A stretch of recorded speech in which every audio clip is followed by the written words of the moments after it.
الحاقة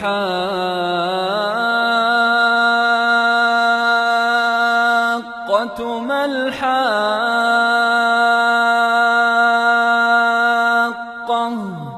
وما أدراك ما الحاقة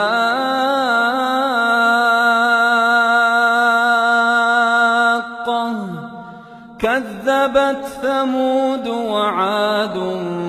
بالقارعة فأما ثمود فأهلكوا بالطاغية وأما عاد فأهلكوا بريح صرصر عاتية سخرها عليهم 7 ليال و8 أيام حسوما فترى القوم فيها صرعى كأنهم أعجاز نخل خاوية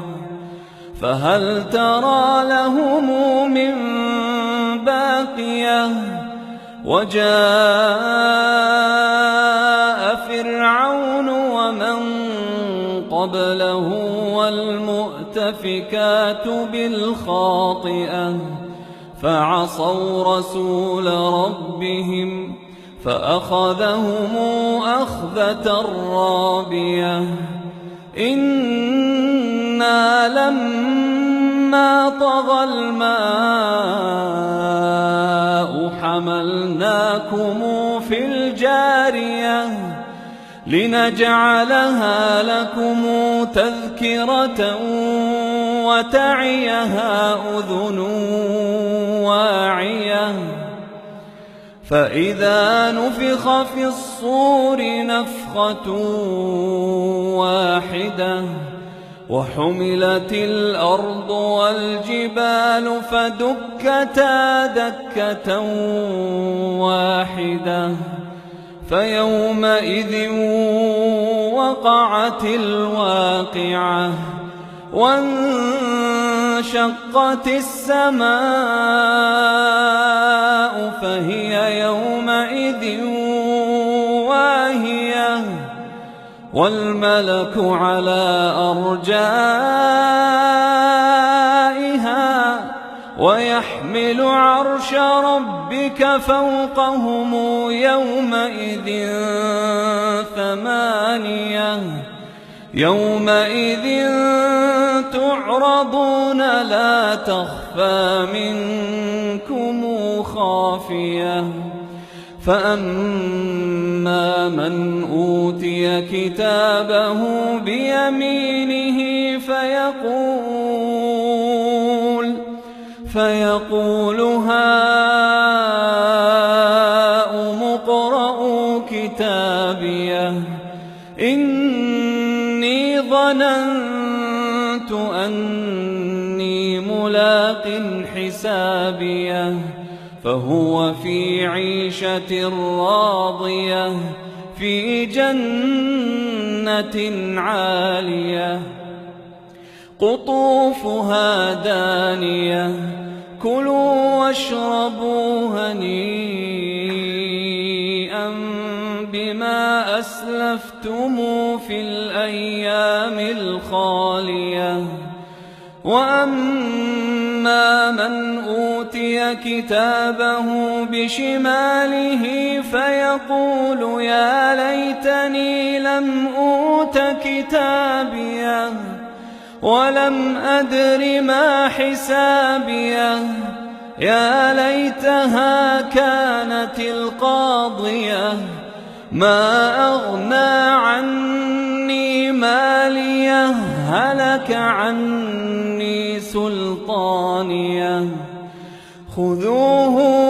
فغلوه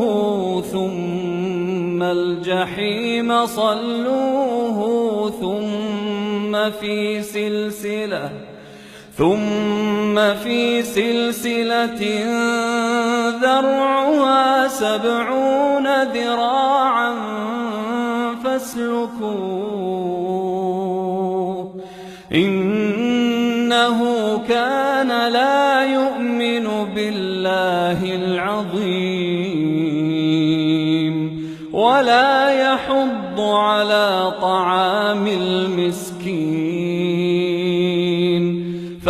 فليس له اليوم هاهنا حميم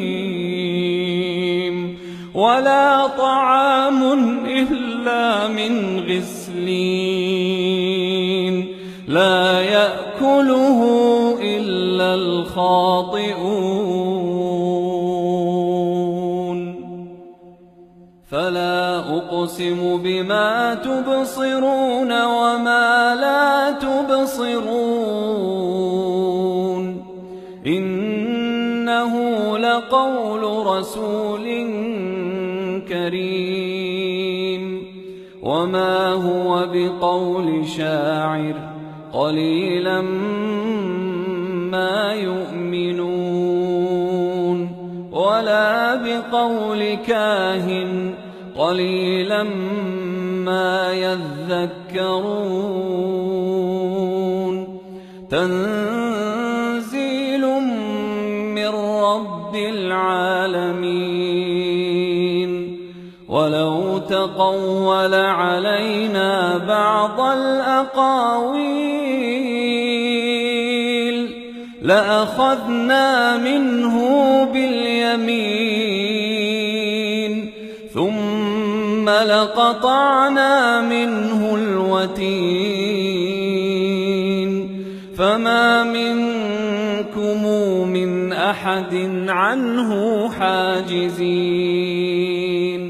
وإنه لتذكرة للمتقين وإنا لنعلم أن منكم مكذبين وإنه لحسرة على الكافرين وإنه